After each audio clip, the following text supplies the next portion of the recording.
Okay, now, I know people love to get down on the Edomites, and right now people are saying that the Russians are the Edomites, and every time somebody gets into a conflict, they say, well, they're a bunch of Edomites. It's just almost a pejorative. But the Edomites, the story of the Edomites is one that I've given it in several sermons. It's coming up in a sermon pretty soon, okay, in between Deuteronomy and Joshua.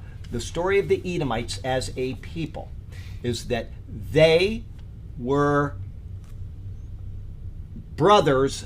Edom was a brother of Israel, and they were, living together in different countries for the most part, and they were sometimes at war with each other, sometimes they, interacted with each other, but they were kind of we'll just say, in a state of like enmity. Tension. Yeah, tension is the best word, thank you.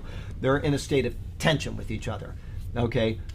Eventually, and this is documented, recorded history, so we don't need to question whether this is true or not. It's recorded history that eventually the Edomites wanted to return to the land of their fathers, okay? And so they were offered by John Hyrcanus, I think it was in about 173 BC, somewhere around there. He said that if you will be circumcised and if you will follow the customs of Moses, you will be of Israel. And so they agreed to that. The Edomites agreed to that, and they were brought into Israel. Okay? They became a part of Israel. They met the requirements of Exodus chapter 12 that said anybody that is circumcised and that observes the Passover will be as a native among you. They did that. They were incorporated into the Jewish society, and as John Hyrcanus recorded by Josephus says, they became none other than Jews. So they are brought into the nation of Israel as a people.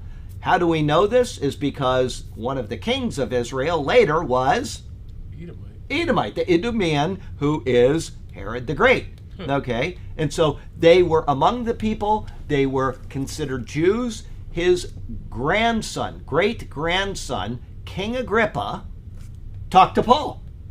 And they agreed that they believed in the prophets. He was saying, you're a Jew, you believe these things. And he was, at that time, King Agrippa would have been circumcised on the 8th day.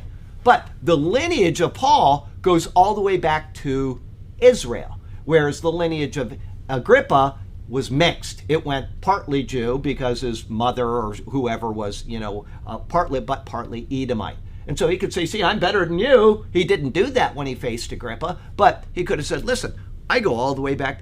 See how great I am. He didn't do that because he understood that there was something greater that he was arguing for than his circumcision and his stock in Israel. Okay, so if you disagree with me on Edom, that is fine. Do whatever you want. Don't send me an email on it until you have done the study. The Edomites as a people went into Israel.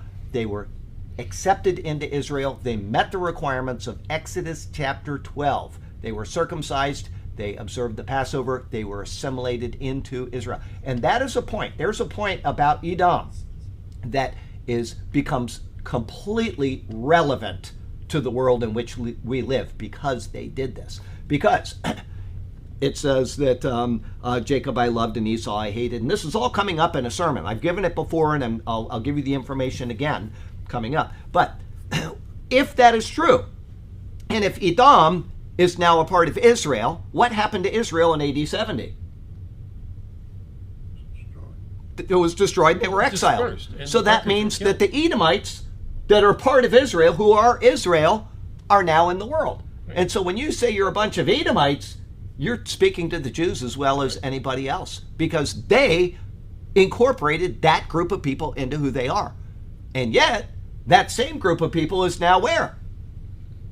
Back in the land of Israel. Okay? If you understand what I'm saying here, is that God he is rich in mercy to all. Okay? Jew and Gentile, doesn't matter if you're from Edom or Moab or whatever. So when it says that Jacob I loved and Esau I hated, you have to take it in its proper context and look at